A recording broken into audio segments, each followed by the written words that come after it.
ይሄንን የመሰለ ቆንጆ ቤት ያሳያችሁ። ቤቱ ይሄንን ይመስላል።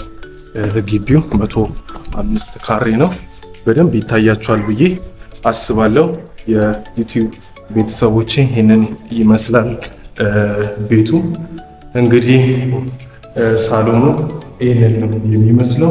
ሰፊ የሆነ ሳሎን ነው። ብዙ ጊዜ 105 እንደዚህ አይነት ሳሎን ብዙ ጊዜ ከዚህ ጋር የሚቆር ሳሎኑ ከዛ ይሄንን እንደ ማስተር ቤድሩም ነው የሚያደርጉት። ይሄ ግን እንደምታዩት በጣም ሰፊ ስለሆነ ዳይኒንግ አድርጋችሁ መጠቀም ትችላላችሁ። በዚህ በኩል ደግሞ ይሄንን የመሰለ እንደምትመለከቱት ማስተር ቤድሩም አለው። የራሱ ቁም ሳጥን አለው። ይሄንን ይመስላል። በዚህ በኩል ደግሞ ስትገቡ ይሄንን የመሰለ ሻወር አለው። የራሱ ገንዳ ያለው ይሄንን ይመስላል። በዚህ በኩል ደግሞ በጣም ደስ የሚለው ነገር የልጆች ቤድሩም አለው። ውስጥ ለውስጥ ስትገቡ በዚህኛው በኩል አለ። እንደዚህ ስትገቡ የልጆች ቤድሩም አለው። በዚህ በኩል ልክ ስትወጡ የልጆችን ቤድሩም ጨረሳችሁ ይህንን ይመስላል ቤት። ዋናው ቤት ቅድም የገባንበት ነው። በዚህ ጋር ይህንን የመሰለ ኪችን አለው ማለት ነው። ይህንን ይመስላል። በቆንጆ ማቴሪያል የተሰራው እንደምትመለከቱት ነው። ይህንን ይመስላል። በዚህ በኩል ውጭው ነው ማለት ነው የቤቱ።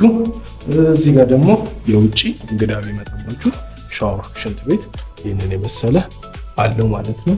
የቤቱ አድራሻ የሚገኘው አዳማ ቆርቆሮ ተሻግሮ 180 የሚባለው ሰፈር ላይ ነው የሚገኘው። ይህን ቤት ለመግዛት ጋ በማስቀምጥላችሁ ስልክ መደወል ትችላላችሁ። ዋጋው ካሽ የምትከፍሉ ከእናንተ 2,900,000 ብር ነው።